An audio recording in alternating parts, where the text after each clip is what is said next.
Assalamualaikum warahmatullahi wabarakatuh. Assalamualaikum warahmatullahi wabarakatuh.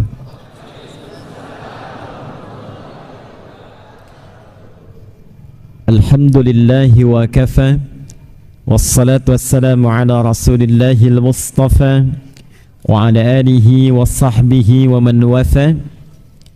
أما بعد فيا أحباب الله وأحباب رسوله صلى الله عليه وسلم أوصي نفسي وإياكم بتقوى الله فقد فاز المتقون فلا تموتن إلا وأنتم مسلمون فقال تعالى يا أيها الذين آمنوا اتقوا الله حق تقاته ولا تموتن إلا وأنتم مسلمون. Saudara-saudariku, Bapak Ibu yang tanpa kecuali kami bermohon kepada Allah semoga seluruhnya sampai dengan sore hari ini ba'da asar dinaungi oleh rahmat dan ridha Allah Subhanahu wa taala. Perjalanan yang berliku, tidak mudah mengatasi kepadatan di jalan untuk sampai ke sini secepat yang bisa diusahakan. Tapi saya punya keyakinan lewat hadis Nabi sallallahu alaihi wasallam yang diriwayatkan oleh Imam Ibnu Majah dalam kitab Sunan beliau dari sahabat Abu Darda radhiyallahu taala anhu, qala Rasulullah sallallahu alaihi wasallam, man salaka tariqan yaltamisu fihi ilma sahhalallahu lahu tariqan ilal jannah.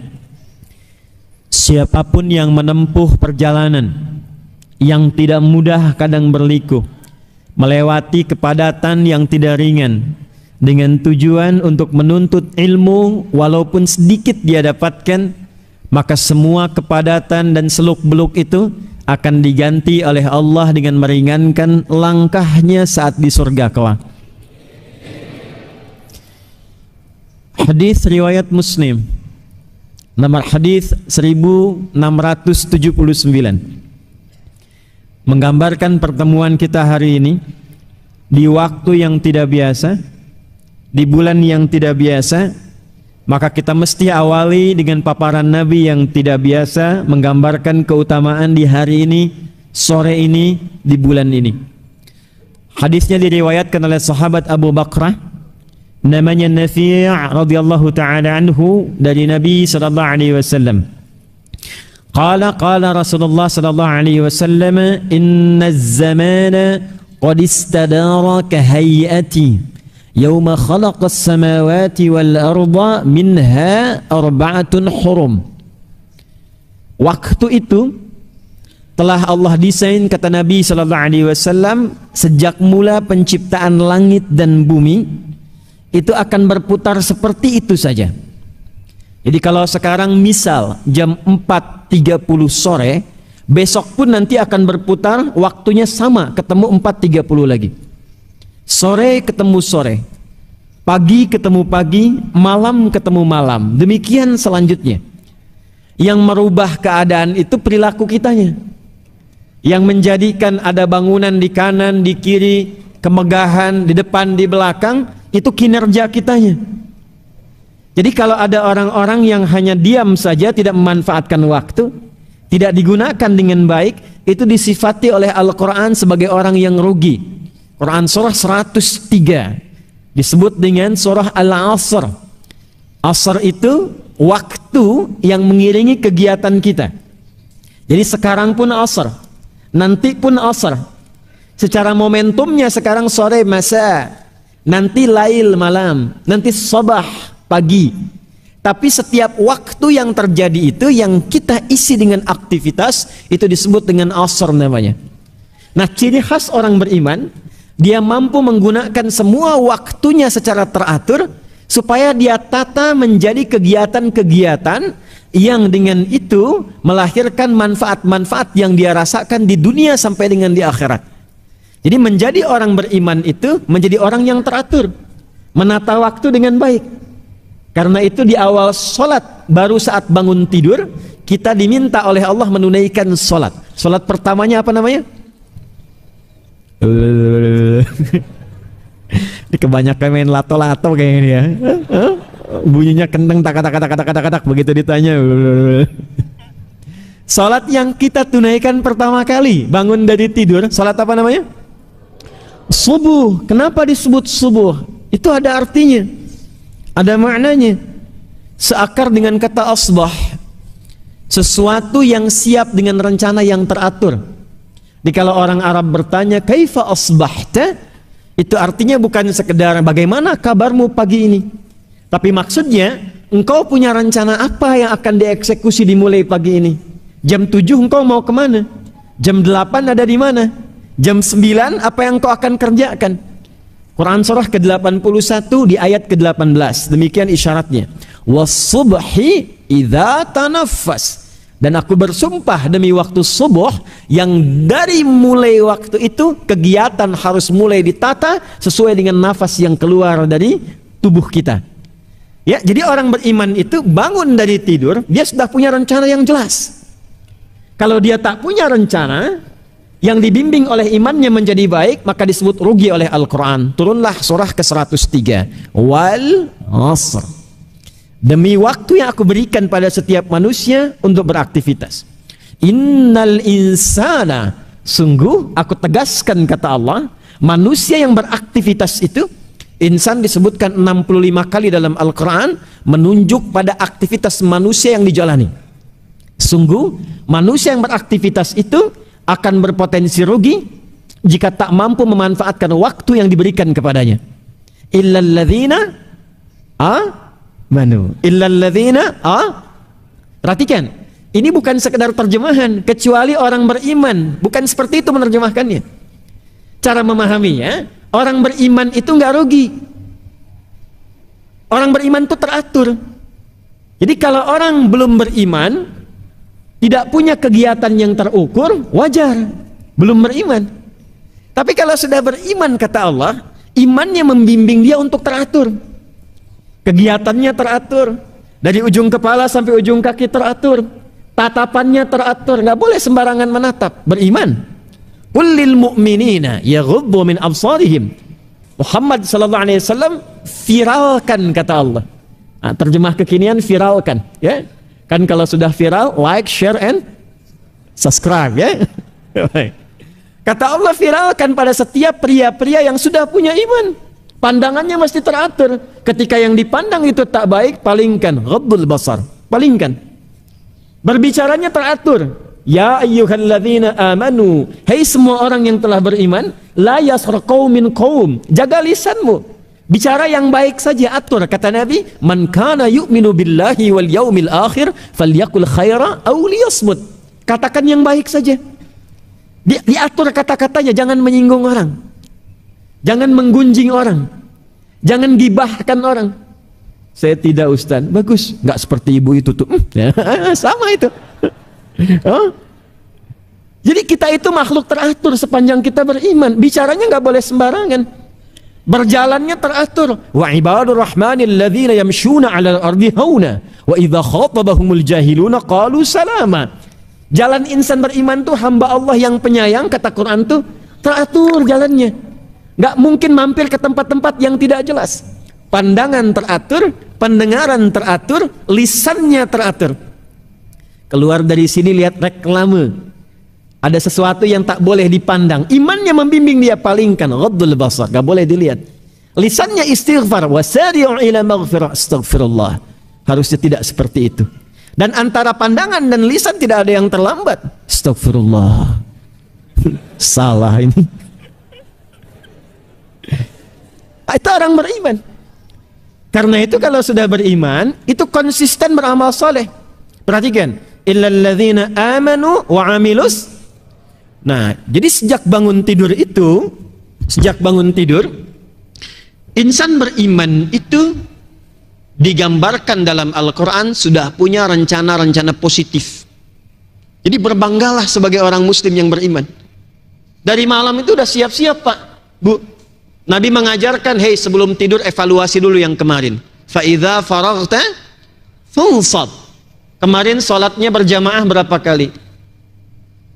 Kemarin ke masjid berapa waktu? Baca Quran enggak? Katanya pengen masuk surga, surganya Firdaus, ketemu Nabi lagi. Ya, baca Quran jarang. Ke masjid terlambat, masjid sudah bagus, tempatnya luar biasa. Tetangga dengan masjid, toaknya begini tuh ke arah rumahnya. Ya, kurang apa lagi tuh? Ya kan? Cita-cita surga Firdaus dekat dengan Nabi, hisabnya pengen ringan. Quran bertanya, ya, hei, bagaimana amalanmu? Bagaimana konsistensimu? Maka mulai dari saat akan tidur evaluasi. Yang kurang istighfari, sehingga Allah mengampuni dosa-dosa kita yang mungkin terjadi karena kelalaian. Makanya Nabi menyontohkan sebelum tidur istighfar. Astagfirullah, astagfirullah, astagfirullah, sampai hati tenang. Nah, dengan tenang itu baru istirahat tidur. Makanya orang beriman itu tidurnya tenang.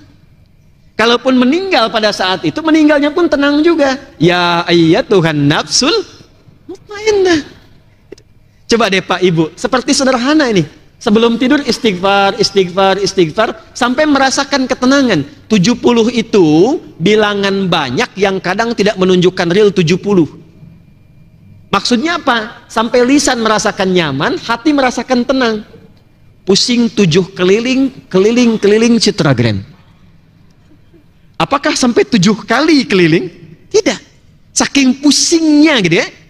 Nah, maka astagfirullah, astagfirullah, astagfirullahaladzim, dan berharap besok bisa bangun kalau Allah perkenankan dan menyempurnakan apa yang kurang. Malam direncanakan. Karena itulah saat bangun dari tidur, hadis riwayat Jundub bin Junadah dan Muaz bin Jabal radhiyallahu taala anhuma tercantum di Al-Bukhari. Dari Nabi sallallahu alaihi wasallam mengajarkan saat bangun tidur, alhamdulillahilladzi ba'dama wa ilaihin. Pertanyaannya, paham tidak maksudnya? Tuh problemnya. Ya Allah, terima kasih. Aku bersyukur memujimu yang telah memberikan aku kesempatan kembali hidup sesuai ajalku. Yang mungkin saja dalam tidurku bisa wafat sesuai ajalku.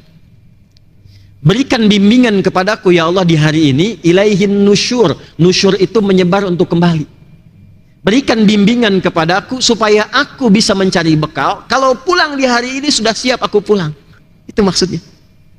Makanya kita siapkan rencana apa di hari itu. Kemarin saya cuma 4 waktu di Masjid An-Ni'mah, sekarang 5 waktu, tuliskan. Saya pengen baca Quran hari ini 1 juz, tuliskan. Saya pengen sedekah sekian, tuliskan. Nah, saat itulah bangun dari tidur, Anda menghadap Allah membawa rencana itu, disebutlah subuh. Datanglah sujud kepada Allah untuk meminta kemudahan menjalani semua aktivitas yang telah kita siapkan. Itulah insan beriman. Dan itu yang wajib di-share, diingatkan. Sampaikan pada keluarga. Bekerja sama dengan teman, mencapai satu kebenaran yang disepakati. Dalam bahasa Arab, kebenaran yang disepakati mutlak benarnya disebut dengan hak namanya. Disebut apa? Hak. Karena itu, semua kebenaran yang bersumber dari Allah disebut hak. Al-haqqu mir rabbika fala takunanna minal mumtarin. Wa tawasaw bil haq. Sudah beramal soleh, viralkan. Share. Maka Masjid An-Ni'mah memviralkan. Insya Allah nanti kita ada kegiatan, misalnya malam ini ada tahajud, malam ini ada mabit. Viralkan untuk saling menguatkan iman. Insya Allah imam kita datang spesial untuk mengimami, yang bacaannya bagus, viralkan. Insya Allah ada ta'lim yang menguatkan, cari materi yang baik, cari pemateri yang bagus, viralkan. Itu watawasaw bil haq. Jaga itu sampai dengan wafat.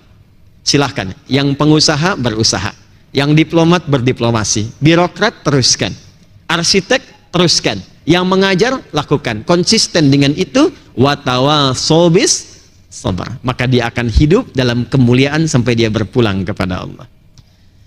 Sekarang waktunya istimewa. Kata Nabi sallallahu alaihi wasallam, kembali ke hadis Muslim nomor hadis 1679, seperti itulah kita mesti menata rencana mengisi waktu. Kalau enggak berputar-putar terus.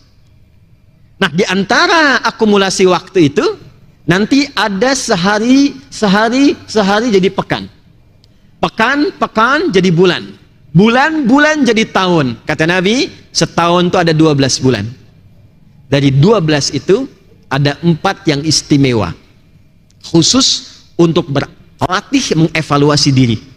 3 berurutan, talata mutawaliyat, Dzulqa'dah bulan ke-11, Dzulhijjah bulan ke-12, Al-Muharram bulan pertama, dan Rajabun Mudhar syahrul ladzi baina Jumada wa Sya'ban. Bulan Rajab bulan ke-7, letaknya antara 6 dan 8, Jumada dan Sya'ban. Sekarang kita ada di Rajab itu. Sekarang kita ada di Rajab itu. Maka ketika seseorang mampu ada di bulan ini atas izin Allah, ada kemuliaan yang melekat pada dirinya, sampai-sampai di Al-Quran disebutkan dzalika dinul qayyim fala tadhlimu fihinna anfusakum. Itu adalah ketentuan agama yang mulia, maka berlatihlah di bulan-bulan ini untuk mengevaluasi diri. Ini bulan evaluasi, bulan menata aktivitas kita. Mudah-mudahan dengan tataan itu hidupnya bisa lebih baik, sisa hidupnya bisa lebih mulia, dan pulangnya husnul khatimah insyaallah. Baik, ini muqaddimah kita. Sekarang pertanyaannya, bagaimana cara kita menata aktivitas dengan baik dan benar, yang saat bersamaan dunianya dapat, akhiratnya pun dijamin oleh Allah Subhanahu wa taala. Itu materi kita, dan di sini kita akan memulai insyaallah lewat hadis dulu, baru kemudian ke ayat. Sekarang kita hanya akan bersama Al-Quran, hadis, Al-Quran, hadis. Yuk kita turunkan materinya. Ini baru mulai. Bismillahirrahmanirrahim. Hadis riwayat Al-Bukhari. Nomor hadis 5027. Saya agak lambatkan ya, karena sudah masuk inti materinya. Diriwayatkan pula oleh Imam Muslim, At-Tirmidzi, Imam Ahmad bin Hanbal, pun demikian Imam An-Nasa'i rahimahullah. Saya akan bacakan jalurnya dulu. Saya baca dari kitab apa, kitabnya tersambung sampai ke Nabi. Jadi supaya bacaan kita di Islam tuh indahnya, tidak ada satupun referensi yang berdiri sendiri. Semua itu sudah divalidasi sampai ketemu sumber asalnya. Itu di Islam, namanya sanad. Terdapat dalam Sunan An-Nasa'i, Imam An-Nasa'i menerima hadis ini dari Ubaidillah bin Sa'id. Ubaidillah bin Sa'id menerima hadis ini dari Syu'bah. Syu'bah menerima hadis ini dari Yahya. Yahya menerima hadis ini dari Sufyan. Sufyan menerima hadis ini dari Alqamah bin Marthad. Alqamah bin Marthad menerima hadis ini dari Sa'ad bin Ubaidah. Sa'ad bin Ubaidah menerima hadis ini dari Abi Abdurrahman As-Sulami. Abi Abdurrahman As-Sulami menerima hadis ini dari Uthman bin Affan radhiyallahu taala anhu. Uthman bin Affan radhiyallahu taala anhu menerima hadis ini dari Nabi Muhammad sallallahu alaihi wasallam, bin Abdullah bin Abdul Muttalib bin Hashim bin Abdul Manaf bin Qusay bin Murrah bin Kilab bin Ka'ab bin Ghalib bin Fihr bin Malik bin Nadar bin Kinana bin Khuzaimah bin Mudrikah bin Ilyas bin Nizar bin Mudar bin Ma'ad bin Adnan bin Addi bin Adri bin Muqawwam bin Nahur bin Tarikh bin Ya'rub bin Yasjub bin Nabit bin Ismail alaihi salam bin Ibrahim alaihi salam bin Azar atau bin Nahur bin Kinan bin Arfakhshad bin Sam bin Nuh alaihi salam bin Mikhlail Matusyala bin Kinan bin Anwath bin This bin Adam alaihi salam. Coba ulangi. Apa hadisnya? Qala Rasulullah sallallahu alaihi wasallam, khairukum man ta'allama al-Qur'ana wa 'allama. Khairukum man ta'allama al-Qur'ana wa 'allama. Yang terbaik di antara kalian, kata Nabi. Jadi khair itu sifat yang melekat pada tindakan apapun dan profesi apapun. Jadi kalau di sini ada pedagang, Anda mengikuti petunjuk Nabi ini akan menjadi pedagang yang terbaik. Anda di sini ada yang pengajar, diikuti petunjuk Nabi ini maka akan jadi pengajar yang terbaik. Anda arsitek, diplomat, birokrat, diikuti petunjuk Nabi ini maka Anda akan menjadi terbaik di bidangnya.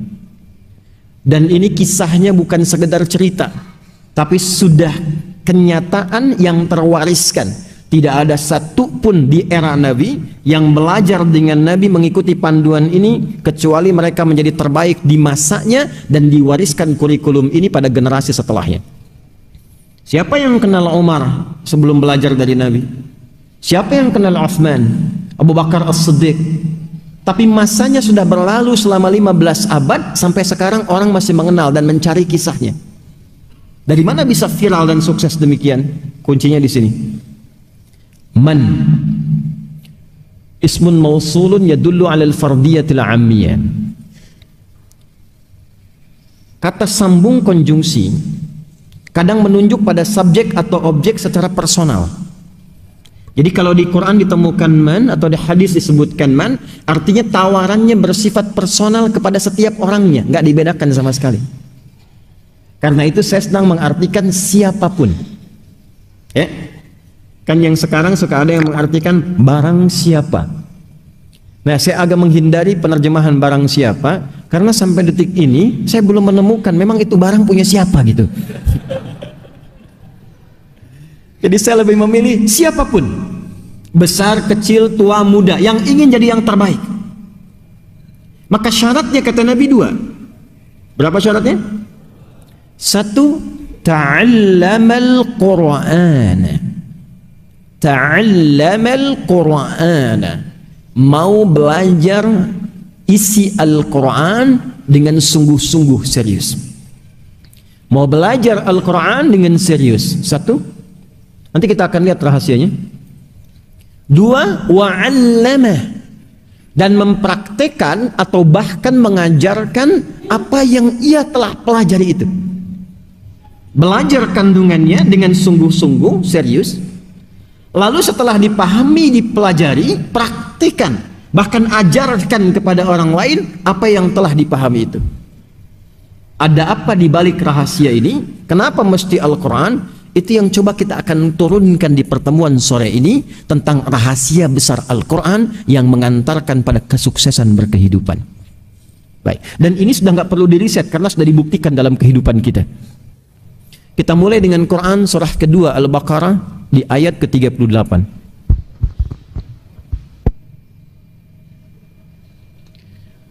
Mohon izin saya sedikit melambatkan uraiannya karena sudah masuk ke inti bahasan supaya mudah untuk didengar dan dipahami.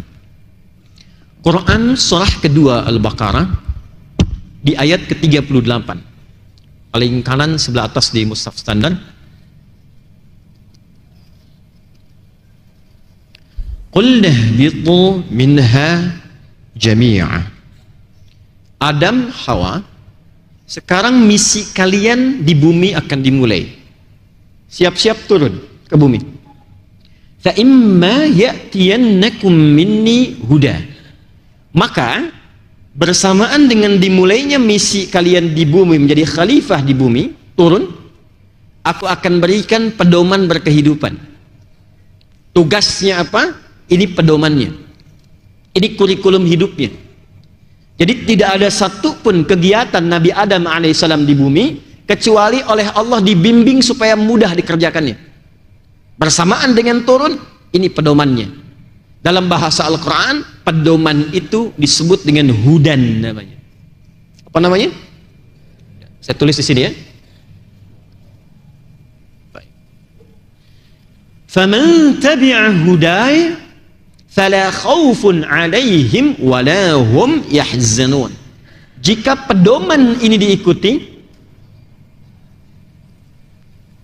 mau mengerjakan sesuatu, lihat pedomannya.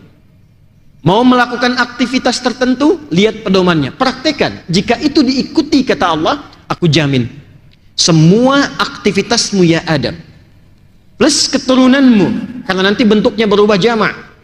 Berubah jamak tuh. Fala khaufun 'alaihim. Perhatikan, pakai him tuh. Bukan cuman engkau Adam.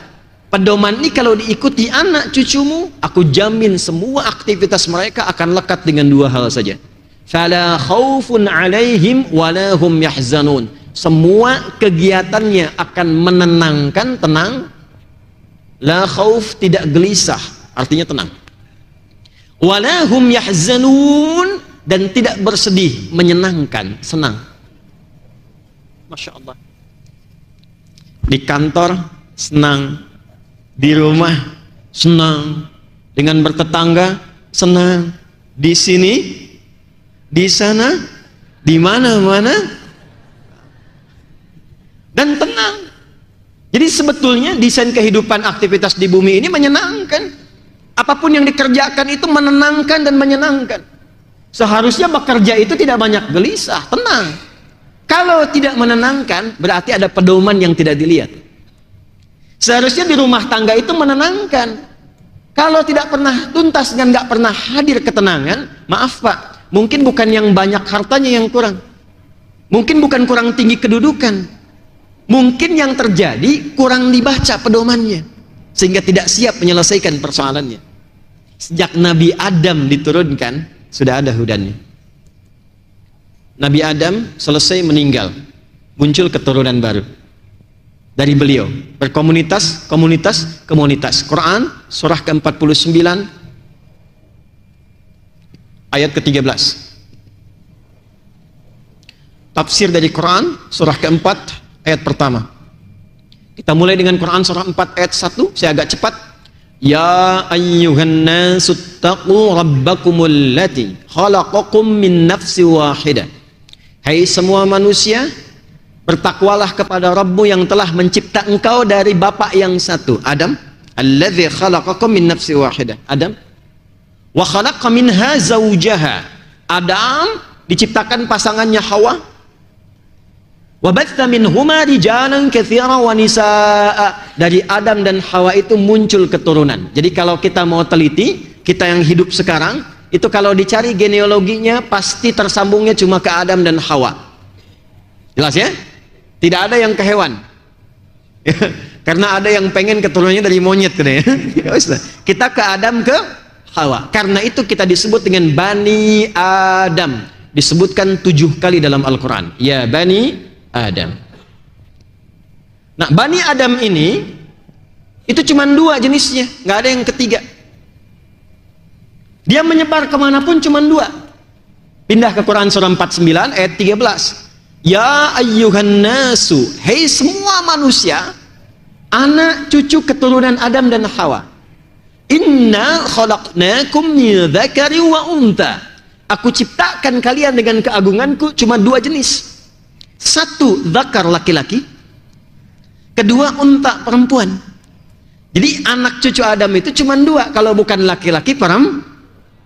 Jelas ya? Kalau bukan laki-laki perempuan. Ya, jadi kalau Nia aja. Nama siapa? Nia Pak. Nama Nia. Yang benar nama siapa? Kurniadi. Identitas anak cucu Adam itu cuma 2, kalau bukan laki-laki perempuan. Kemudian menyebar. Wa ja'alnakum syu'uban wa qabail. Tempatnya bisa beda-beda. Ada yang di Citragen, ada yang di Cibuburnya juga berbeda-beda. Ada yang di Bekasi, ada yang Bekasinya juga kemudian kota dengan kabupaten, ada yang provinsinya beda sampai beda negara. Kabilahnya tak sama sukunya, li ta'arafu, untuk saling mengenal. Nah, dalam rangka mengenal ini, untuk membangun harmoni, memakmurkan misi yang Allah titipkan di bumi ini, maka setiap terkumpul komunitas baru sepeninggal sebelumnya, diutuslah seorang nabi dan rasul untuk membawa pedoman ini sesuai dengan zamannya, supaya tetap di setiap era berganti mereka tetap hidup senang dan tenang, saking sayangnya Allah. Adam boleh meninggal, anak cucunya berkelanjutan, karena itu disebut khalifah. Khalifah itu dari kata khalafa, yang saling menggantikan. Kita hidup sekarang, besok ada yang gantikan. Jabatan sekarang, nanti pensiun ada yang gantikan. Itulah khalifah. Nah, di setiap komunitas berganti, eranya tak sama. Adam meninggal, muncul komunitas baru, diutus Nabi Nuh alaihissalam. Nuh meninggal alaihissalam, nanti datang lagi komunitas baru, Nabi Ibrahim alaihissalam diutus. Demikian seterusnya. Tidak pernah diutus setiap nabi kecuali ditugaskan oleh Allah, nih sampaikan bimbingan ini, hudan. Saya cepat saja, kalau terlalu ke atas banyak waktunya terhabis dan terserap. Saya ingin tunjukkan cepat. Yang paling viral setelah Nabi Muhammad SAW kan ada Nabi Isa dan Nabi Musa ya. Nabi Musa kitabnya apa? Taurat kan? Quran surah ketiga ayat ketiga. Nazzala 'alaikal kitaba bil haqqi musaddiqan lima baina yadayhi wa anzalat Taurat. Perhatikan. Nama kitabnya Taurat untuk membedakan eranya, masanya. Jadi kalau disebut Taurat, oh ini masanya Nabi Musa. Zabur masanya Nabi Daud. Injil masanya Nabi apa? Isa alaihissalam. Tapi penting dicatat, Taurat itu nama pembedanya, tapi fungsinya tetap disebut hudan. Quran surah 17 ayat kedua. Perhatikan baik-baik. Wa ataina Musal kitab. Dengan keagunganku aku berikan kepada Musa kitab Taurat untuk membimbing kaum di masanya. Wa ja'alnahu hudan, dan aku jadikan Taurat itu di dalamnya ada hudan. Ini tetap namanya hudan. Li Bani Israel. Untuk kaumnya yaitu Bani Israel, dibimbing bagaimana hidupnya tenang, dibimbing supaya tenang, supaya nyaman, supaya senang. Nanti berganti ke Nabi Isa. Nabi Isa dapat apa kitabnya? Injil. Untuk membedakan eranya Nabi Musa dengan Nabi Isa, Isa alaihissalam dapat Injil. Apa fungsi Injil di Al-Maidah? Fihi hudan. Itu hudan juga. Nah sekarang, maaf, Nabi Musa eranya selesai, Nabi Isa eranya selesai, tersisalah eranya Nabi siapa?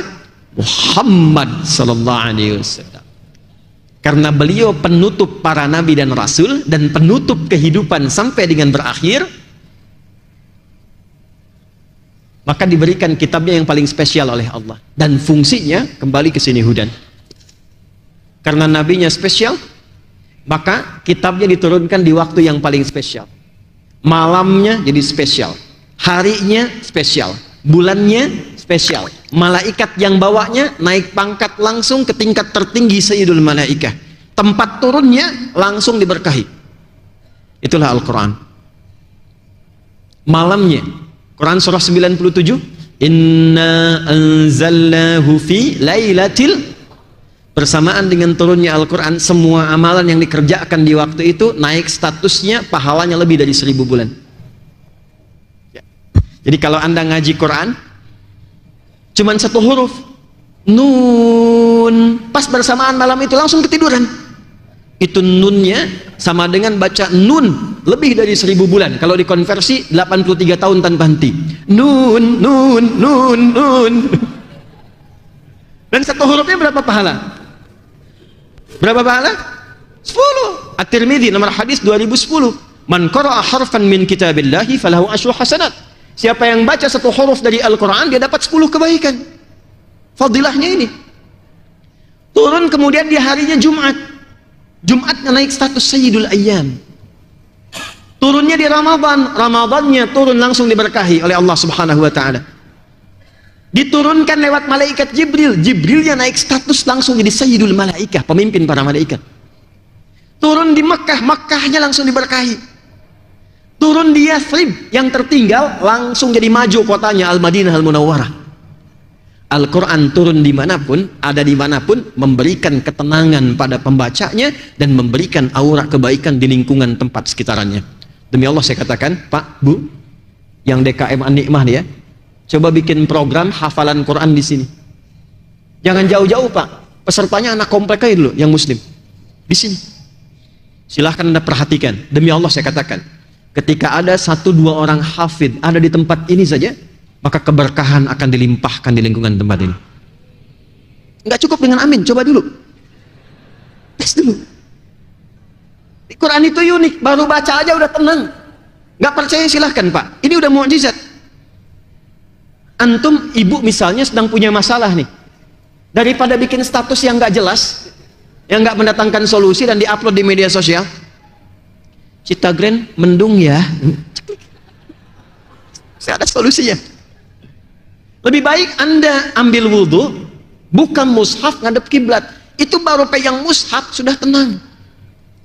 Dan terkadang uniknya begini, begitu dibuka padahal acak itu, kok ayatnya sesuai dengan kebutuhan kita, bisa begitu. Wadduha, baru baca, punya masalah, tenang, nangis, tenang, walaupun solusi belum datang, tenang, cuman cepat ngantuk. Betul, karena ibadah, setan hadir. Kalau baca Al-Quran 1 jam gak akan ngantuk. Silahkan Al-Quran, lihat di internet tuh, baca, sejam tuh dibaca aja. Al-Quran 10 menit setannya terlibat karena ada ibadah di dalamnya ya. Maka turunlah Quran surah kedua Al-Baqarah, saya cepat, ayat 185. Quran surah 2 ayat 185. Syahru Ramadan alladzi unzila fihil Quran hudal linnas. Ini fungsinya. Nah, ini inti pembahasan kita yang paling pokok. Sekarang kita akan bedah apa yang dimaksud hudan terkait dengan Al-Quran itu. Allah menyampaikan, aku turunkan Al-Quran dengan segala kemuliaannya ini bukan sekedar untuk dibaca. Dibaca bagus Pak, Bu, ada pahala. Tapi ingat, membaca sesuatu itu adalah pintu untuk mengetahui isinya. Anda kan kalau baca koran ingin tahu isinya kan? Baca majalah ingin tahu isinya kan? Nah demikian juga Quran diturunkan, kita belajar baca supaya tahu isinya. Jangan cukupkan kebacaannya. Betul, membaca itu ada pahalanya, dapat pahala, dapat pahala, dapat pahala, menutup kekurangan. Tapi kalau Anda cuma baca, nggak pahami isinya dan tidak dipraktekkan tuntunan di dalamnya, maaf, maka Quran akan sebatas jadi bacaan saja, tidak menjadi hudan dalam berkehidupan. Maka desain pertama yang Allah sampaikan kepada kita, Al-Quran itu kata Allah, aku siapkan menjadi kurikulum kehidupan, pedoman hidup untuk semua manusia sampai akhir zaman.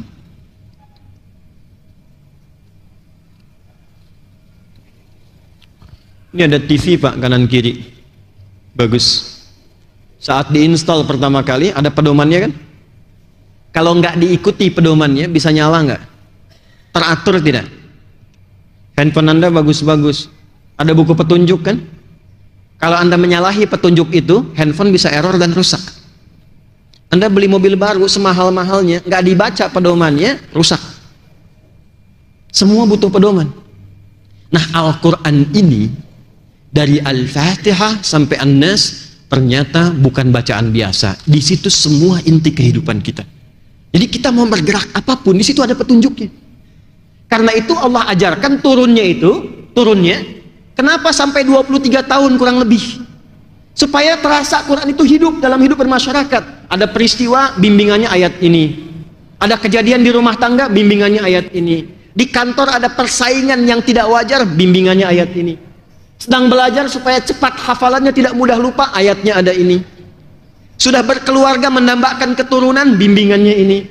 Kalau lahir kemudian mulai mengandung, ya bagaimana petunjuknya, ayatnya ini. Semua ada. Dan tidak pernah ada orang mengikuti itu kecuali tenang dan senang, sukses hidupnya. Karena itulah rahasianya kenapa Al-Quran diturunkannya bukan di tempat maju, tapi di tempat yang paling terbelakang. Mekah itu kan nggak ada peradaban, tempatnya tandus, nggak tumbuh tanaman, cuman tempat pertemuan orang untuk berhaji atau dagang. Yang maju itu kalau bukan Romawi di kanan atau Persia di kiri. Ini yang punya peradaban nih, punya segalanya. Tapi Allah nggak turunkan Quran di sini supaya orang tidak mengatakan di kemudian hari pantas maju turunnya di Romawi, pantas hebat turunnya di Persia. Tapi Allah memilih titik paling rendah yang ada di muka bumi, tengah-tengah kehidupan di bumi, di tengah-tengahnya. Quran surah 14 ayat 37, biwadin ghairi dhi zar'in 'inda baitikal muharram, di tempat tandus yang bahkan tanaman nggak tumbuh pada masa itu. Peradaban tidak ada. Maaf, kriminalitas paling lengkap.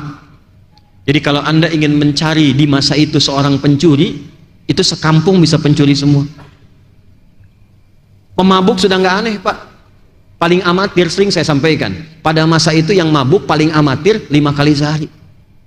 Jadi kalau baru 2 kali belum amatiran, kelas bawah lagi. Pezina tiap hari, zinanya pun banyak variannya. Itu semua lengkap. Dan untuk menyelesaikan itu semua, Allah tidak menitipkan tongkatnya Nabi Musa, bukan mukjizatnya Nabi Isa alaihissalam, tapi diturunkan Al-Quran dan merubah keadaan mereka dari jahiliyah jadi khaira ummah. Turun Quran surah 3 ayat 110, kuntum khaira ummatin ukhrijat. Nah, sekarang perhatikan desainnya. Al-Fatihah, saya agak cepat, sampai An-Nas. Berapa surat? 114 surat. Untuk memudahkan dibagi juz. Berapa juz? 30 juz. Fokus 6.236 ayat. Perhatikan baik-baik. Kalau kita urutkan dari Al-Fatihah sampai An-Nas, secara tematik ditemukanlah bimbingan kehidupan kita. Dari mulai belum dilahirkan sampai kembali kepada Allah, lengkap ada di sini. Saya akan bacakan cepat. Anda tidak perlu menulis. Karena ini direkam, nanti Anda bisa lihat dari rekamannya lagi. Contoh, saya agak cepat. Dalam kandungan, bagaimana prosesnya supaya terjaga dengan baik? Turun Quran surah ke-22 Al-Hajj ayat yang kelima. Didetilkan di Quran surah ke-23 misalnya ayat 11 sampai dengan 13-nya. Doa apa yang bisa dibacakan oleh perempuan yang sedang mengandung supaya kandungan nanti terlahir dalam keadaan baik, anaknya soleh? Muncul Quran surah ke-7 Al-A'raf ayat 189. Ketika sudah terlahir, apa yang pertama diberikan oleh ibu yang baru melahirkannya, dan apa yang dilakukan oleh ayah yang baru jadi ayah pada saat itu? Turun Quran surah kedua ayat 233. Diberikan ASI optimal sampai 2 tahun. Kalau sudah diberikan ASI usia 2 tahun sampai menjelang balik, apa tuntunan yang menjadikan anak itu supaya dekat dengan Allah, taat pada orang tuanya, bisa baik dengan lingkungan? Turun Quran surah 31 ayat 13 sampai dengan 19. Dia mulai belajar bagaimana tipikal belajar yang ideal supaya ilmunya juga meningkat, pintar, imannya tetap terjaga kuat. Turun Quran surah ke-58 ayat yang ke-11. Dia telah mulai menyebar, makin tinggi tingkat belajarnya. Bagaimana cara belajarnya supaya cepat paham, mengerti, dan bisa berbakti untuk negerinya? Turun Quran surah 9 ayat 122.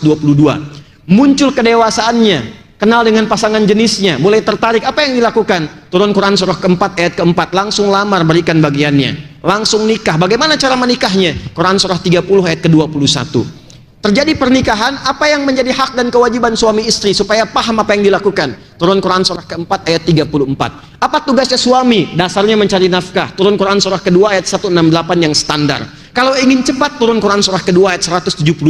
Kadang belum berangkat, rizkinya sudah menunggu. Quran surah ke-7 ayat ke-96. Dalam pencarian nafkah itu kadang tidak sedikit singgungannya, akan muncul ujian-ujian. Pelajari kaidah dasarnya, ujian Quran surah kedua ayat 214. Rinciannya Quran surah kedua ayat 155 sampai 157. Solusinya ditemukan di Quran surah ketiga ayat 142. Tantangannya kadang ada yang ingin menyingkirkan, gak mau Anda yang maju, harus yang lain yang unggul. Bagaimana cara amalan kita mendekat kepada Allah supaya dilindungi? Majunya baik, diselesaikan solusi dengan baik, dilindungi oleh Allah. Turun amalan Quran surah ke-17 di ayat 79 sampai dengan 81. Kemudian istri yang di rumah, apakah mudah begitu saja menunggu? Tidak. Dia merawat anak kadang-kadang nggak mudah, kadang berkata turun tuntunan Quran surah ke-17 ayat 23 sampai dengan 27. Dua-duanya kompak mendidik sampai merasakan kenikmatan. Usia berkembang, usia 40 tahun maju. Kata Allah, jangan lupakan kedua orang tuamu. Berbakti dulu pada ayah ibumu. Kalau ada harta yang kau dapatkan kesuksesan di rumahmu, perhatikan bapak ibumu. Turun Quran surah ke-46 ayat yang ke-15. Kalau belum sadar, ingat ibu yang melahirkanmu, merawatmu, mendidikmu. Jangan cepat marah kepada kedua orang tuamu, baktikan sempurna, engkau sukses sekarang. Turun Quran surah ke-31 ayat yang ke-14. Kemudian dia naik lagi, harta mulai banyak. Mulai berbagi, berikan haknya. Lihat keluargamu sekitaran. Kamu punya adik, kamu punya kakak. Lihat mungkin anaknya nggak sekolah. Mungkin adik kamu itu punya anak-anaknya perlu kekurangan, perlu bantuan. Maka mulai ada skema infak dengan 5 bagian utama. Quran surah kedua ayat 215. Kalau lebih lagi ada zakat, diambil Quran surah ke-9 ayat 103, disalurkan ke 8 golongan. Quran surah ke-9 ayat yang ke-60. Anda naik lagi, semakin tinggi. Maaf, jangan dikira akan selamanya hidup di dunia. Pada akhirnya akan kembali seperti masa kecil ya. Quran surah ke-22 ayat yang ke-5. Kemudian setelah itu datang kematian, dimulai dengan maut. Quran surah ketiga ayat 185.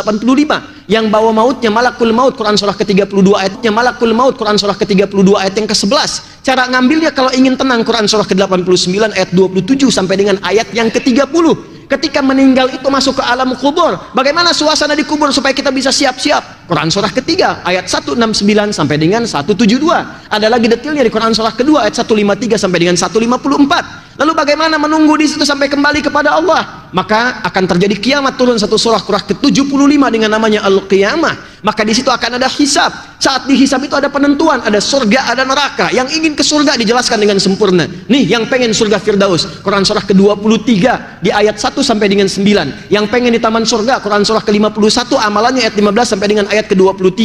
Yang pengen surga standar, nggak apa-apa, yang penting masuk surga deh, enak juga di situ. Quran surah kedua ayat ke-25.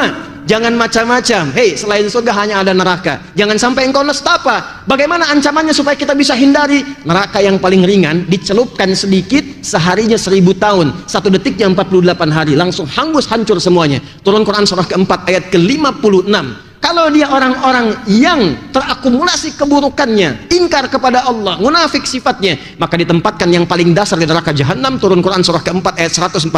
Tapi kalau masih hidup dia ingin berubah, diturunkan risalah taubat. Quran surah keempat ayat 143. Dicintai oleh Allah. Quran surah kedua ayat 222. Sampai dia pulang dalam keadaan husnul khatimah. Mana yang nggak ada? Ada semua. Kita itu makhluk teratur. Tentang jin diajarkan, turun surat jin, ya kan? Tentang malaikat disampaikan, hidupnya teratur, ada semua.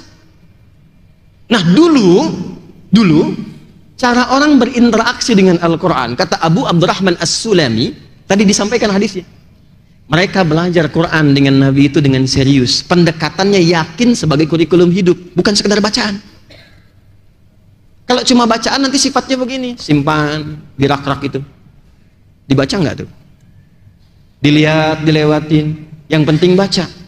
Tapi kalau Anda menempatkan Quran sebagai pedoman kehidupan, itu pusat kebahagiaan kita tuh. Itu kunci kesuksesan kita tuh. Petunjuknya ada di situ. Maka demi Allah, setiap apa yang kita kerjakan, kita buru pedoman itu untuk kita lihat pedomannya bagaimana. Maka apa yang dilakukan oleh Nabi? 1, khairukum man ta'allama, ta'ain lam mim. Tenang ya. Belajar itu ada 2 kata, ada darasa, ada ta'allama. Kalau darasa itu belajar cepat. Ya. Kadang serius, kadang tidak. Jelas? Tapi kalau pakai ta'allama, ta'nya di ilmu sharaf, di antara maknanya menunjukkan kesungguhan, keseriusan. Serius.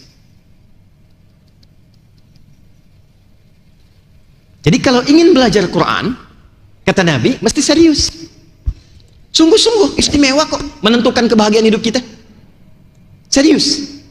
Bahkan saking pentingnya Quran, keseriusannya bukan hanya pada isinya, termasuk pada bacaannya. Karena itulah satu-satunya kitab di muka bumi yang dijaga oleh Allah sampai ke cara bacanya, itu Quran. Supaya nggak salah baca, salah paham. Sebab kalau bacanya salah, pahamnya keliru. Maka dijaga sampai cara bacanya. Yang ini panjang, yang ini pendek. Yang ini berhenti, yang ini lanjut. Ada ilmunya kemudian disebut dengan tajwid. Bacakan seperti ini, Allahu Akbar. Silahkan riset. Semua huruf dalam Al-Quran itu keluar di semua bagian tubuh kita yang mengeluarkan suara. Tempat keluarnya huruf, keluar semua dari situ. Dari bagian bawah di udara ini, adnal halak, sampai ke bagian luar di bibir di sini. Semua, nggak ada satu pun buku bacaan di muka bumi yang saat membacanya mengeluarkan semua huruf di tempat semua keluarnya huruf di tubuh kita, kecuali Al-Quran. Dan indahnya, siapapun yang baca itu akan menemukan iramanya sendiri. Dan itu akan dikenal khas. Jadi Anda nggak butuh lagu, nggak butuh irama, nggak butuh formula-formula tertentu. Cukup ikutin cara baca dengan benar, keluar irama Anda sendiri. Alhamdulillahi Rabbil Alamin. Sudah nih. Kan? Alhamdulillahi Rabbil Alamin. Ustaz Adi. Di orang tua kita tuh dulu bacanya biasa-biasa, tapi tahu itu bacaannya. Rasanya enak, indah.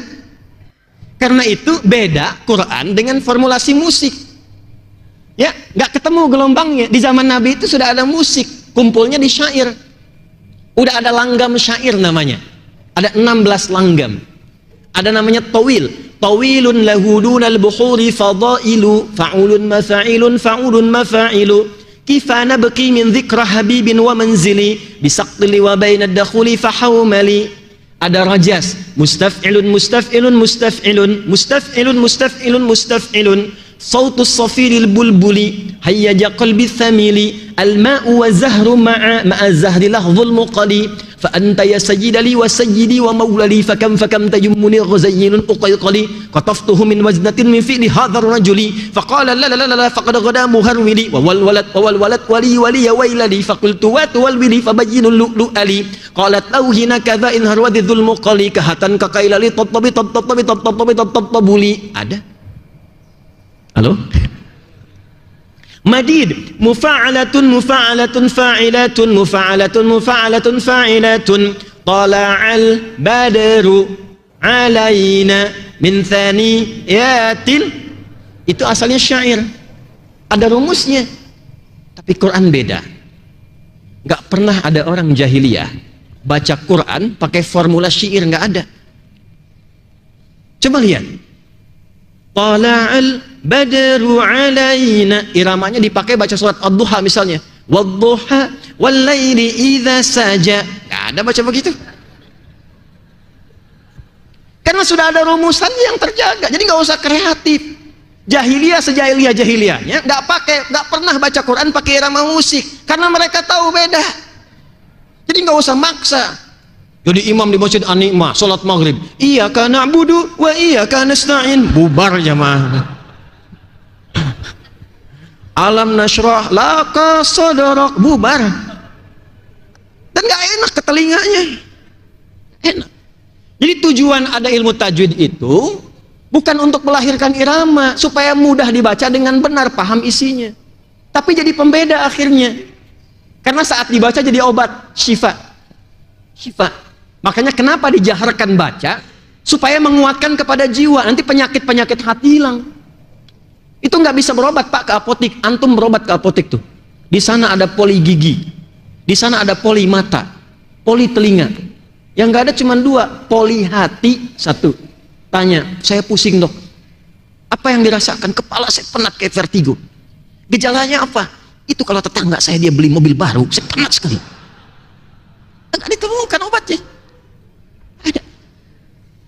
Ya, cuman 2 poli yang nggak ada, poli hati, poligami. Tenang Bu, nggak akan saya bahas, tenang aja. Ya, itu Quran. Nah karena itu, kalau kita paham isinya, mulai dengan membacanya secara tertib, teratur, disiplin, ta'zim terhadap Qurannya. Nanti pertama yang akan Allah berikan bukan pahamnya dulu. Yang diberikan oleh Allah pertama kali pancaran aura kebaikannya sampai ke jiwa kita itu. Jadi bacanya bukan cuma di lisan. Bacaan Quran yang bagus itu sampai ke jiwa. Jadi begitu Anda baca, hatinya ikut bergetar. Itu yang dimaksud Quran surah ke-8 ayat yang kedua.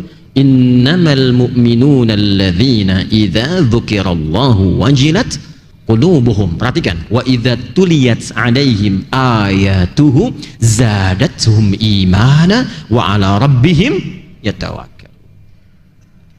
Jadi baca Quran itu yang tertib, tenang, lalu rasakan getarannya, kenikmatannya. Setelah itu baru kita keluarkan step yang kedua. Jadi ada 3 step nanti ya. Saya agak cepat, mohon izin. Belajarlah Quran dengan serius. Ada 3 tingkatan belajar Quran. 1, tahap bacaan, tahap pengenalan, disebut dengan qiraah.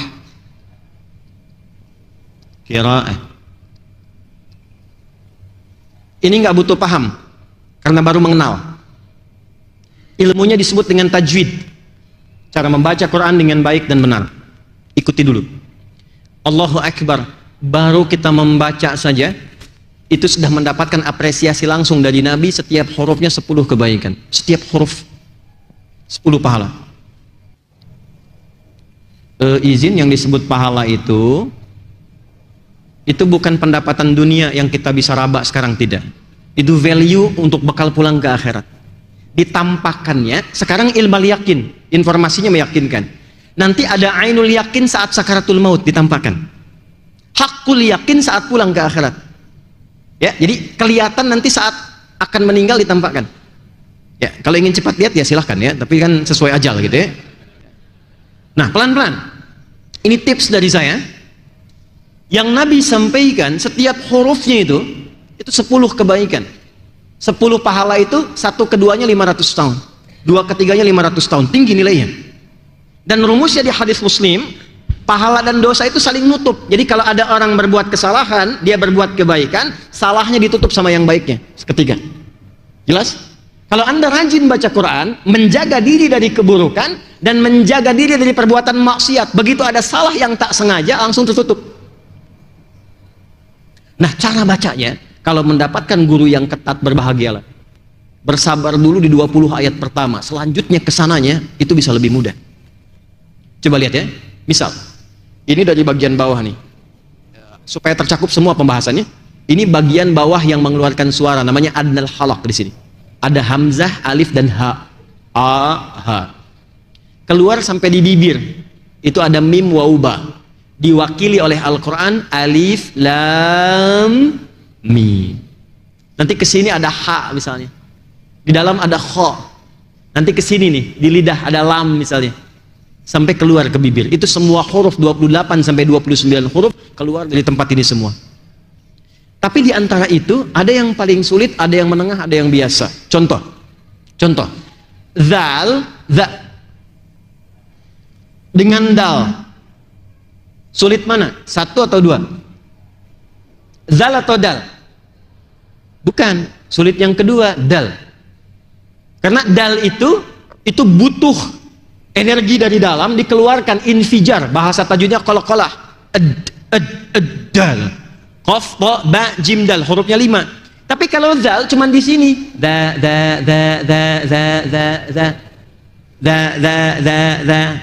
nggak ada ledakan. Sebabnya itulah kemudian kita dilatih mengucapkan da dulu supaya lebih mudah diucapkan. Da nanti kadang-kadang sulit membedakan dengan za, kan? Da dengan za, zai kita kenal begini. Da dengan za, maka nanti kita akan temukan za dilatih dengan zi, dipertemukan dengan za, nanti dilatih dengan zi supaya lancar keduanya.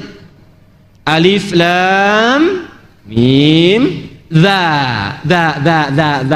dzalikal kitabul la hudallil. Setelah lancar da, pindahkan ke zi ayat 3. Alladzina yu'minun. Da zi. Sudah lancar da zi, muncul za ayat 3. Alladzina yu'minuna bil ghaibi wa yuqimunas salata wa mimma za. Sini. Nanti lancar da zi za, da zi za, da zi za.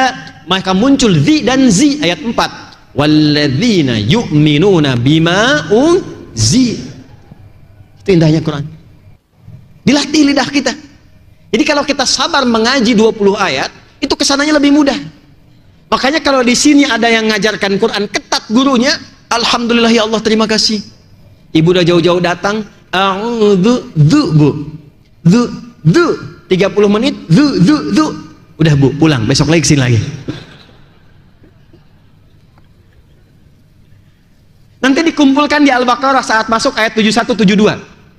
Qala innahu yaqulu innaha baqaratun la dhalulun tuthirul arda wa la tasqil hartha musallamatun la syiyata fiha. Qalu al-ana ji'ta bil haqqi haqq fadhabahuha wa ma kadu yaf'alun. Yang sulit-sulit kumpul semua. Setelah itu lancar. Ini baca. Setelah lancar baca, pindah caranya ke inti bahasan kita sekarang. Bagus, silahkan baca one day one juice, one day one verse, silahkan. Cuma sekarang pindah, fasenya pindah, naik tingkat ke tingkat yang kedua, dikenal dengan tilawah. Apa namanya? Tilawah. Mulai memahami arti, mengkaji supaya paham. Orang tua kita cerdas dulu, nggak pakai banyak teori. Setiap ada yang ngaji, di sampingnya suruh ada yang nerjemahkan supaya jamaah paham. Saya tanya pada Anda, kalau yang ngaji qori kan, yang nerjemahkan siapa? Sari tilawah kan? Ya kan? Cuman mungkin yang pertama menerjemahkan itu namanya Bu Sari, makanya Sari tilawah. Coba kalau Pak Ferdi, mungkin Ferdi tilawah. Di sarinya nggak ada, sebetulnya tilawah saja. Ya nggak ada sarinya, tilawah. Cuman yang pertama menerjemahkan busa, maka jadi sari asalnya tilawah saja, artinya 3. Awas ya, fokus. Tilawah itu punya 3 arti. 1 baca, Kedua, pahami apa yang dibaca. Yang ketiga, amalkan apa yang telah dipahami itu. Tilawah. Saya kasih contoh. Praktek pada ayat ibadah. Praktek qiraah dan tilawah pada ayat ibadah. Cepat. Apa wahyu yang pertama turun kepada Nabi? Iqra bismi rabbikal ladzi. Perhatikan. Kalimatnya qiraah, iqra. Perintahnya cuma baca, tidak menuntut paham. Kenapa? Sebab Nabi itu baca pun nggak bisa, apalagi paham. Itu maksudnya. Karena ummi. Iqra ma'ana biqari. Saya nggak bisa baca, saya nggak bisa baca. Maka muncul kalimat iqra bismi rabbikal ladzi khalaq. Muhammad SAW, ikuti bacaan ini karena Rabbmu yang mudah menciptakan kamu, apalagi membuat kamu bisa mengikuti bacaan. Gampang sekali. Nah, ini ayat kepada kita, kalau sedang susah, kembalilah kepada Allah. Itu mungkin tanda dari Allah langsung supaya kita memanggil namanya. Selama ini mungkin kita mengagungkan kemampuan kita, bisa kok bisa, dibikin susah supaya kita menyebut nama Allah. Allah supaya balik. Lakukan karena Allah, semua dibuat mudah. Tapi setelah ayatnya banyak masuk, ayat ini masuk, surat ini masuk, itu masuk, muncullah perintah sholat.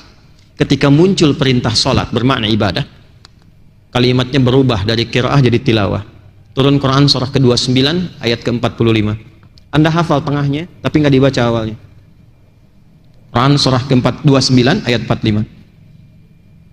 Tengahnya, innas salata tanha 'anil fahsya'i wal, tapi awalnya nggak dibaca. Perhatikan awalnya. Utlu ma uhiya ilaika minal kitab wa aqimis shalah. Kata Allah, sebelum salat baca dulu. Tapi bacanya pakai tilawah. Utslu itu kata perintah dari tilawah. Cuman persoalannya, mushaf sekarang terjemahannya sama. Iqra dan utslu, bacalah. Padahal yang satu qiraah, yang kedua tilawah. Nah, kata Al-Quran, sebelum Anda sholat, saya sholat, kita sholat, baca dulu, pelajari dulu ketentuan-ketentuan sholat. Setelah itu pahami. Jadi bukan sekedar dibaca, tapi nggak ngerti apa yang dibaca. Sekarang jujur, tanyakan pada diri kita sendiri. Berapa kali kita menunaikan sholat? Berapa ribu kali ruku dan sujud? Dari sekian banyak menunaikan sholat, apakah paham apa yang dibaca dalam sholat? Ngerti nggak yang dibaca dalam ruku? Paham nggak yang diungkapkan dalam sujud? Betul sholatnya sah, menggugurkan kewajiban, dibaca itu gugur kewajiban, selesai, sah sholat. Tapi kekhusyuannya dapat nggak? Bagaimana bisa khusyuk kalau kita nggak ngerti yang dibacakan itu? Bagaimana bisa menikmati kalau nggak paham apa yang diungkapkan? Makanya tips dari Qur'annya, sebelum sholat pahami dulu, sehingga antara lisan, pikiran dan hati itu nyambung. Contoh, Allahu Akbar, lisan mengucapkan Allahu Akbar, pikiran menerjemahkan Allah Maha Besar. Jadi nanti pikirannya tidak sibuk dengan was-was setan. Ada setan khusus yang tugasnya hanya menggoda orang sholat. Nanti kapan lagi saya kesini, kita bisa ngaji 9 jenis setan. Ada fikih setan tuh. Ada 9 setan yang berbahaya. Itu harus dikaji, itu sumbernya hadis. Ada setan khusus nanti, setan penggoda DKM ada, Pak. Betul. Awal-awal bangun semangat, nanti begitu jadi bisa pecah. Gara-gara beda pendapat aja tuh. Ada. Setan wudhu, walhan namanya. Ada. Anda begitu wudhu, baru mau sholat udah bingung. Tadi wudhunya benar nggak ya? Batal nggak ya? Batal nggak ya? Ah, kayaknya enggak deh, padahal baunya udah kemana-mana gitu kan. Itu walhan. Ada setan pasar, ada. Setan rumah, ada. Anda ke mall keluar nih, ibu pulang ke situ, lihat tas bagus, ke bawah-bawa sampai ke rumah, sampai mau tidur ke bawah. Itu setan pasar tuh kerjanya. Ayah, tadi ada tas bagus deh, Masya Allah ya, mamah kan itu masih banyak tasnya, kan kita dihisab. Oh iya Pak ya, ya Allah, mudah-mudahan diringankan hisabnya, tapi yang tadi juga bagus kok ya. Nah, ini ada setan penggoda orang sholat namanya khanzab. Khanzab ini dinasnya, tugasnya hanya saat orang sholat dibuka dengan takbir. Jadi sebelum takbir bisa fokus. Nanti cek saat maghrib tuh, kalau Anda belum takbir, Anda bisa fokus begini. Tapi begitu Anda takbir, di Abu Daud Nabi sampaikan, idza kabbara atau kama qala Rasulullah sallallahu alaihi wasallam, jika dia sudah mulai bertakbir, sudah takbir nih, fayaqulu syaitanu, maka setan memulai tugasnya, uzkur kadza, ingat ini ya, ingat itu ya, maka Anda akan mengingat apapun yang bahkan tidak ingin Anda ingat. Kalau nggak percaya nanti pas sholat maghrib Anda takbir, ini pengingat saya pun akan diulang lagi oleh setan tuh. Ingat ya, kata Ustadz Adi, itu setan itu. Saya takbir itu. Iya nanti nih, nah, lihat tadi pas sholat maghrib. Gitu deh. Hatta la yash'ural musalli kam raka'atan yusalli, sampai ada orang sholat, kalau Nabi katakan pasti benar, sampai ada orang sholat tidak sadar berapa rakaat sedang menunaikan sholatnya. Iya, ini pelakunya. Nah, bagaimana caranya? Pahami dulu. Sehingga ketika lisan mengucapkan Allahu Akbar, pikiran langsung menerjemahkan Allah Maha Besar. Hati meresapi, ya Allah, aku mengikrarkan Engkau yang Maha Besar. Namun bahkan sebelum sholat aku merasa besar dibandingkan orang lain. Sombong dengan tetangga, angkuh terhadap pasangan, merasa yang lebih pintar dibandingkan yang lain, yang lebih banyak hartanya, lebih hebat kedudukannya. Aku bertobat ya Allah. Maka bacalah kemudian setelah itu, Allahumma ba'id baini wa baina khataya ya kama ba'adta bainal masyriqi wal maghrib. Nah, khataya itu jamak dari khati'ah. Kalau ada ya kecil di ujungnya, pengakuan. Khataya ya Allah, aku sadar aku banyak salahnya, tapi aku pun mengerti tahu Engkau banyak rahmatnya. Aku datang membawa kesalahan saat ini ya Allah, mohon ampuni aku, jauhkan antara aku dengan kesalahanku, jangan pertemukan di akhirat, karena sekecil apapun pasti akan ditampakkan. Faman ya'mal mithqala dzarratin syarran, jauhkan seperti Engkau jauhkan timur dan barat yang nggak pernah ketemu keduanya. Itu maksudnya. Atau Anda ingin baca wajjahtu wajhiya lilladzi fataras samawati wal hanifan musliman wa ma ana minal, perhatikan, innas salati wa nusuki wa mahyaya wa mamati lillahi rabbil la syarika lahu wa bidzalika umirtu wa ana minal muslimin wa ana awwalul muslimin. Ya Allah, aku taubat, aku pasrahkan diriku sepenuhnya sekarang kepadamu, penguasa langit dan bumi dan semesta alam seluruhnya. Kalau aku sholat selama ini, aku ibadah ya Allah, aku hidup karena ketetapanmu. Walaupun Kau wafatkan aku sekarang, wa mamati, itu kalimatnya, kalimat kesadaran. Sekalipun Kau wafatkan aku dalam sholat saat ini, aku ikhlas ya Allah, namun ampuni dosa-dosaku. Itu maksudnya. Makanya kalau sujud tenang, tiba-tiba ya ayat Tuhan nafsul mutmainnah, tenang. Tapi jika Engkau berikan aku kesempatan untuk beraktivitas lagi setelah sholat ini, maka mohon ya Allah, perhatikan, jadikan semua aktivitasku sebagai tanda kepatuhanku untukmu, wa ana minal muslimin. Itulah tilawah. Itulah tilawah. Jadi begitu Anda mengerjakan semua bacaan dalam sholat, terasa ke jiwa. Kan semua bacaan sholat itu akumulasi hidup kita. Pengen punya ampunan, dapat ampunan. Pengen rezeki dilimpahkan, pengen disehatkan, pengen diberikan perlindungan, pengen dirahmati. Duduk di antara dua sujud, sambil duduk bacanya enak. Rabbighfirli warhamni wajbur warfa'ni warzuqni, minta rezeki. Tuh. Kalau kita paham Rabbighfirli, Allah ampuni aku. Mungkin karena banyak salahku, sekarang kesehatanku Engkau uji. Atau karena cintamu kepadaku Engkau uji. Ya Allah, mungkin harta ini belum aku dapatkan rezeki dengan lancar karena ada maksiat dariku. Rabbighfirli warhamni, sayangi aku. Wajburni, lindungi ya Allah, ada banyak orang kadang-kadang ingin menyakitiku. Warzuqni, berikan aku rezeki. Paham? Itu dibaca Masya Allah, subuh aja udah 2 kali ya. Habis sholat minta lagi karena nggak paham. Ya Allah, anugerahkan aku rezeki. Kata malaikat, yang tadi apa dalam sholat? Yang tadi warzuqni. Ini. Nah, ini baru latihan dalam ibadah. Saya tutup dalam muamalah. Muamalah itu praktek harian. Maka caranya keluarkan secara tematik. Contoh, teman-teman di sini ada pengusaha ya, pedagang ya. Kenapa Anda nggak mengeluarkan ayat bisnis saja di Quran? Pebisnis keluarkan tuntunan bisnis dalam Quran. Keluarkan ayatnya. Ayat-ayat bisnis. Kaji ini sesuai profesi Anda. Yang pokok pelajari sholat misalnya, puasa, zakat. Tapi profesi Anda, apa yang di situ Anda kerjakan profesinya? Keluarkan ayatnya. Di sini ada diplomat, keluarkan ayat-ayat diplomasi. Di sini ada pengajar, keluarkan ayat-ayat ilmu.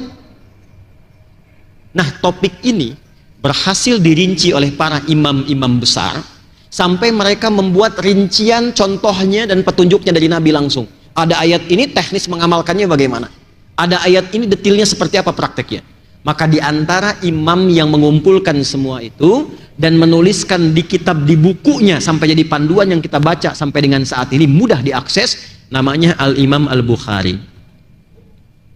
Imam Al-Bukhari itu nama aslinya Muhammad, punya bapak namanya Ismail, punya kakek namanya Ibrahim, kakek buyutnya Al-Mughirah, eyang buyutnya Al-Bardizbah, tinggal di Kecamatan Ju'fah, Kabupaten Bukhara, Provinsi Khorasan, negara Uzbekistan sekarang.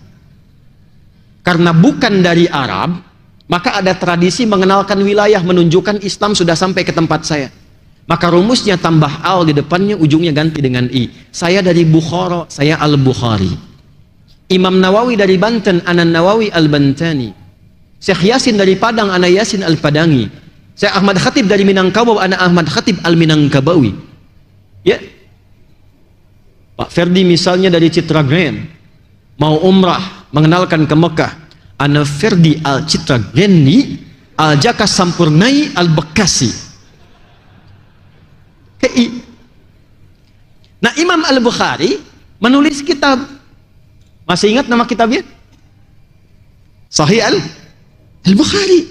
Nah, itu tuh kependekannya. Kitab lengkapnya judulnya begini: Al-Jami' As-Sahih Al-Musnad Al-Mukhtasar min umuri Rasulillahi sallallahu alaihi wasallam wa sunanihi wa ayyamihi. Itu nama lengkapnya. Kitab ini saya susun dengan tema yang beragam. Al-Jami namanya. Ada 4 jenis kitab hadis: Jami, Sunan, Mu'jam, Musnad. Jami itu kitab yang isinya komprehensif secara tematik. Aku susun, kata beliau, dengan topik-topik terkait petunjuk Nabi, terkait kesehariannya, bagaimana keseharian Nabi 24 jam. Dan bimbingan yang Nabi berikan kepada masyarakat masa itu. Beliau bagi menjadi 97 topik. Jadi di hadis Al-Bukhari itu ada 97 tema, Pak, Bu. Nanti caranya beliau susun, ayatnya dulu baru hadisnya, ayatnya dulu baru hadisnya. Contoh, dari 97 ini pernah Bapak Ibu merasakan keimanan yang naik turun? Iman kuat, semangat sampai tahajud dibela-belain ya, puasa sunnah dikejar-kejar, saat sedang turun, maaf yang fardu pun kadang tertinggal. Pernah merasakan suasana begitu? Bagaimana caranya menaikkan iman dan dijaga supaya nggak turun? Maka di topik yang kedua ada namanya Kitabul Iman, isinya 50 hadis, 57 hadis. Bagaimana supaya menjaga iman? Ada ayatnya, ini hadisnya. Bagaimana menjaga iman lewat harta? Ini ayatnya, ini hadisnya. Bagaimana menjaga iman lewat pergaulan? Anda tinggal di tempat baru, nggak tahu komunitasnya bagaimana. Bagaimana menjaga imannya? Ini ayatnya, ini hadisnya. Ya, ada anak-anak muda yang masih belajar. Ada kitab yang ketiga, topik ilmu, Kitabul Ilmi. Bagaimana belajar yang efektif, mengatur waktu belajar. Anda yang pengajar, ada lagi di hadis ini topiknya Kitabul Ilmi. Nabi itu punya jadwal pengajiannya. Untuk ibu-ibu hari Kamis, nanti untuk bapak-bapak tempatnya di Sufah, dan termanage dengan baik. Ini pelajaran A, ini pelajaran B, ini yang kasih fatwa hari sekian. Dan indahnya, nggak ada satupun yang belajar mengikuti pola ini kecuali menjadi jenius di zamannya, melewati lebih daripada 5 kepakaran ilmu. Dahsyat. Dari ingatannya tajam, Pak. Itu level kelima. Biasanya orang sekarang kan cuma 4 level kan? Cepat ingat, lambat lupa. Nomor 1. Cepat ingat, cepat lupa. 2. Lambat ingat, lambat lupa. Yang agak repot memang yang keempat. Lambat ingat, cepat lupa. Udah kita terangin hampir 2 jam. Ya. Begitu mau selesai baru ingat, keluar masjid lupa. Tapi yang ini level yang kelima. Cepat ingat, sulit lupa. Jadi bukan mau ingat, mau lupa susah. Begitu disebutkan langsung ingat. Mau lupa susah. Biasanya utang kan ya begitu ya. Ini ilmu. Saya bisa bicara karena saya melihat orang dulu, lalu saya coba itu caranya. Dari sejak saya masuk pesantren, Pak, sampai hari ini saya. Sampai hari ini. Saya dulu tuh cuma belajar, ikuti aja caranya bagaimana. Saya belum hafal, belum bisa bahasa Arab. Misal, saya belajar tajwid, kitabnya Hidayatul Mustafid fi Ilmi Tajwid. Belajarnya hari Rabu, masuk kelasnya jam 4, saya belajar jam 2. Sampai sekarang terbayang, di mana belajarnya, jam berapa, di tempat mana. Sampai isi kitabnya masih ingat. At-tajwidu lughatan al-ityanu bil jayyidi wa istilahan ilmu yu'rafu bi ahkam mustaqim min sifati wal mududi wa ghairi dhalika katarqiqi wa tafhim wa nahwihima ma ghayatu ilmi at-tajwid ghayatu bulughun nihayati fi itqani lafdh al-Qur'ani alamatul qiyam min al-hadrati nabawiyyati afsahiyyati wa qila ghayatuhu sawnul lisani 'anil khata'i fi kitabillah ta'ala. Yang umum juga begitu, Pak. Kami belajar umum, saya senang riset untuk menyimpulkan hukum musik itu bagaimana. Saya meriset tuh sampai ke notasi. C D F G A B C G A B C D F G D F G A B C D A B C D F G A F G A B C D E B C D F G A B C D E. Apakah Ustadz bisa main gitar? Tidak. Main piano? Enggak. Karena saya jalurnya di Quran gitu. Jadi enggak terlalu cocok juga dengan itu. Tapi saya riset untuk mengetahui hukum. Itu cepat. Dan ternyata di California itu ada riset. I was in America around I think 1 month ago when I was in US and we were in Boston. Paham nggak? Paham ya, insyaallah ya. Pegal juga. Itu there was information, ya, itu ada satu informasi penting. Ternyata di University of California itu ada riset menyebutkan bahwa kapasitas memori manusia itu paling sedikit 100 juta gigabytes. Yang paling dahsyat, riset dari profesor, seorang dokter dari Maroko tinggal di London. Begitu meriset ahli Quran, yang dia baru hafal Quran dengan cara yang benar, ditunjukkan oleh beliau, ternyata kecerdasannya akan meningkat 3 kali lipat dari manusia biasa. Alasannya sederhana, karena dia sudah hafal 52.000 kosakata. Menurut teori standar, yang banyak hafalannya, banyak masuk informasinya, memudahkan otaknya terstimulus untuk menghafal apapun dengan cepat. Itu Quran. Maka sekarang keluarkan. Nanti sambungkan dengan hadis yang lain. Misal, di hadis sahih disampaikan la taqumu sa'atu illa. Di antaranya apa? Taqarrubul aswaq. Akan tiba satu masa menjelang-jelang ke akhir, pasar mudah diakses. Mudah diakses.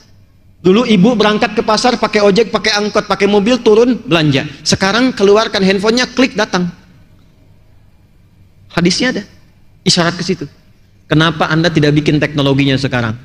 Sekompleks Citagren yang muslim dan sekitarnya, bikin aplikasi khusus. Siapa yang bisnis A, bisnis B, bisnis C?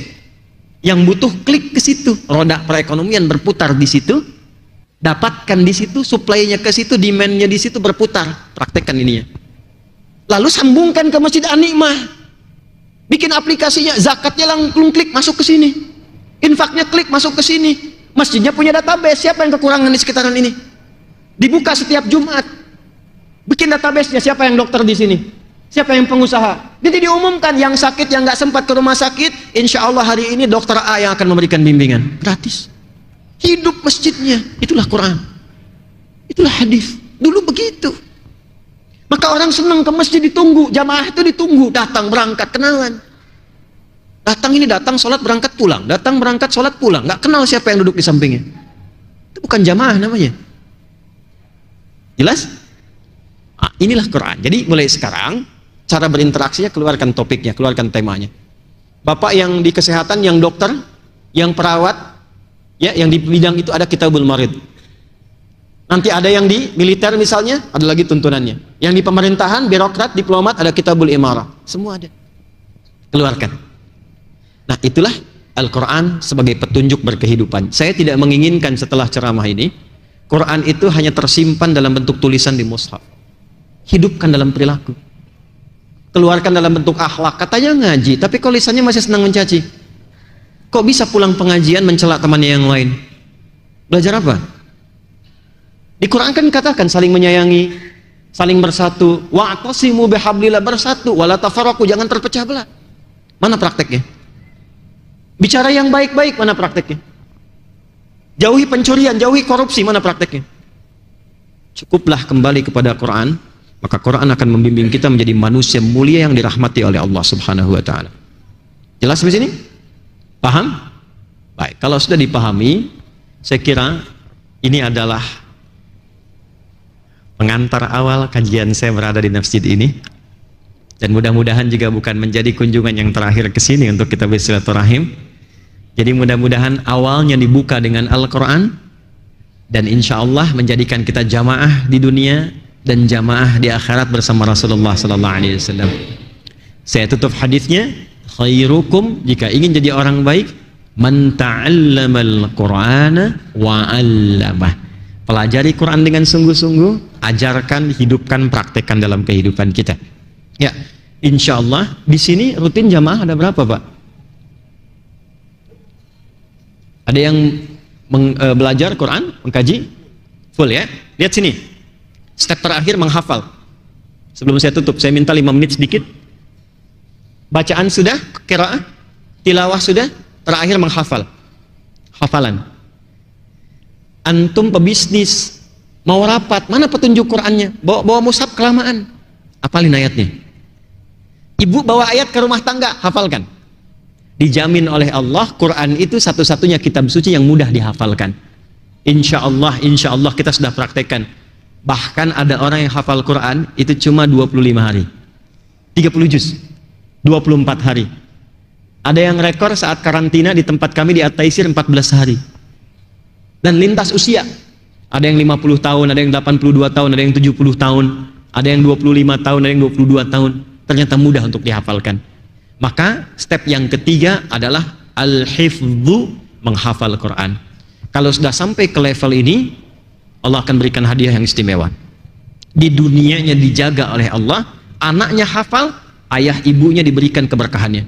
Pak, antum kumpulkan harta ya. Dari berangkat gelap, pulang gelap, capek, lelah. Demi Allah, Pak, satu anak aja di rumah, jadikan penghafal Quran. Anda saat pulang capek kerja itu, begitu melihat anak Anda yang kecil sedang mengulang hafalan Quran, hilang penatnya, Pak. Yang lebih indah saat Anda meeting di kantor, anak Anda telepon dari pesantren, ayah, terbata-bata dia mengatakan, aku sudah hatam hafalannya 30 juz. Demi Allah saya katakan, Anda dapat proyek sebesar apapun akan gugur semua itu dikalahkan oleh kalimat anak itu yang mengatakan, Nanda telah selesai hafalan Qurannya. Itu berkah, Pak, Bu. Anda punya ahli Quran di rumah, penghafal Quran, walaupun belum sampai 30 juz, tapi penghafal Quran itu jadi mutiara di dalam kehidupan rumah Anda. Ya, tempatkan, hidupkan itu, dan insya Allah saya akan bantu nanti ke sini. Kita siapkan untuk sementara 100 paket untuk memudahkan hafalan Quran. Nanti siapkan, Pak ya. Kita bisa kirim. Satu paketnya itu ada 3 buku. Nanti ada 300 buku ke sini. Ada 100 paket, itu kita berikan sebagai hadiah. Silahkan, nanti dikembangkan di sini. Ya, supaya ada penghafal Quran di sini. Dan saya berikan kabar gembira, kita itu makhluk hebat. Saya tunjukkan, kita masih punya waktu nggak? Ya, saya jam 6 harus kembali, kita punya 10 menit. Saya minta 5 menit saja kita belajar menghafal Quran dengan nomornya, dengan posisinya. 5 menit Anda hafal Quran, 5 ayat, dengan nomor posisinya dibolak-balik, diacak. Mau? Saya simulasikan, saya contohkan. Semuanya akan bisa insya Allah. Ya, baik.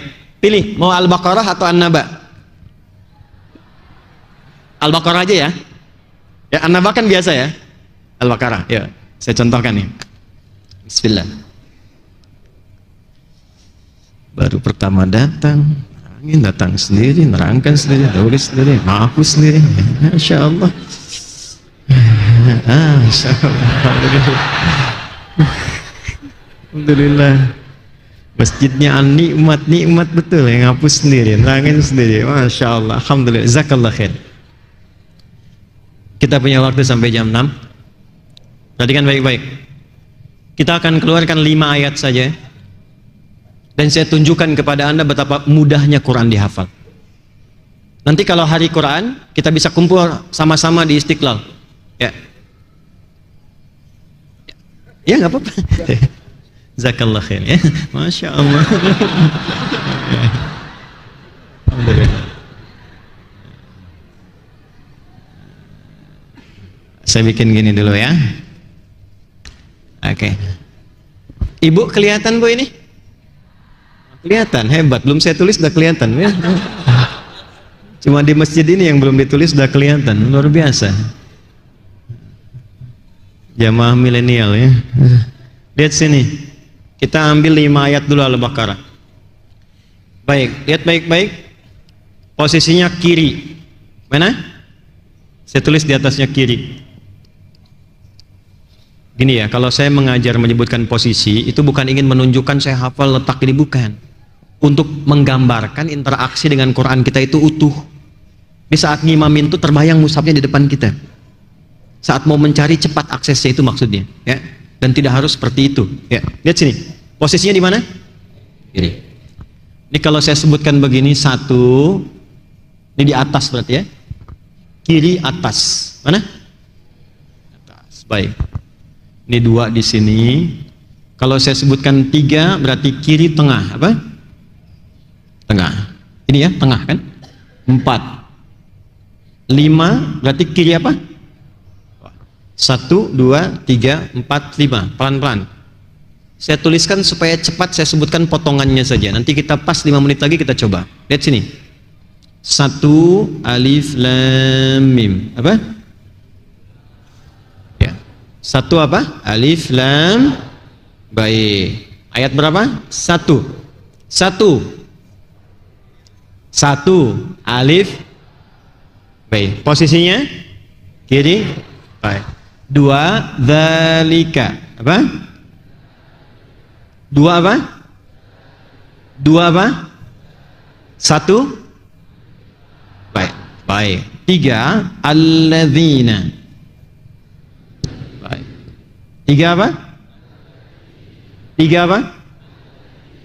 4 walladzina. 4 apa? Nah, kata kuncinya yang paling gampang cari yang mirip-mirip, yang tengah ini supaya cepat gampang. Alladzina ni walladzina. Kalau alladzina pasti 3, kalau walladzina pasti 4, sisanya yang lain. 5 ulaika. 5 apa? Oke, ulaika. 5 apa? Baik, 1 apa? 2 3 4 5. Baik, ikuti saya dulu. 1 2 3 4 5. Baik, sekarang kita mulai ya. Pas tuh ya. Di 5 menit kita ambil 1 menit saja. Perhatikan. 1 alif lam mim. Apa? 2 apa? Dzalika. 3 4 5. Baik, sekarang kita mulai acak. Sebut, lihat tangan saya. 4 3 5 2 1. Oke, 2. Surat apa? Ayat berapa? Posisinya di mana? Ulaika. Ayat berapa? Posisinya di mana? Gak nyampe semenit tuh. Tes kita hapus. Tes. Gak apa. Biar antum gak ngeles waktu saya tanya tuh. Nih, lihat sini. Lihat sini. 3 5 2. Ini kosong, nggak ada apa-apa tuh. Tapi karena sudah terbiasa dengan Quran, melihat nomor sudah terbiasa. Anak-anak kami belajar Quran dengan nomor murojaahnya, ya, dengan nomor 7. Khatamallahu ala qulubihim wa ala sam'ihim wa ala absarihim ghishawa lahum adzabun azim. PC kamu ukuran berapa? Innal ladzina kafaru sawa'un 'alaihim anzartahum. Itu pakai itu. Ustaz Adi anak ada berapa? Ulaika ala hudam min rabbihim wa ulaika humul muflihun. Istri alif lam mim. Apakah ada rencana poligami? Shadaqallahul azim. Ya. Nah, itu ya. Baik, saya kira semangat ya. Mulai sekarang hidupkan Quran, semarakan Quran, dan insya Allah jadi kenikmatan sampai kembali kepada Allah Subhanahu wa ta'ala.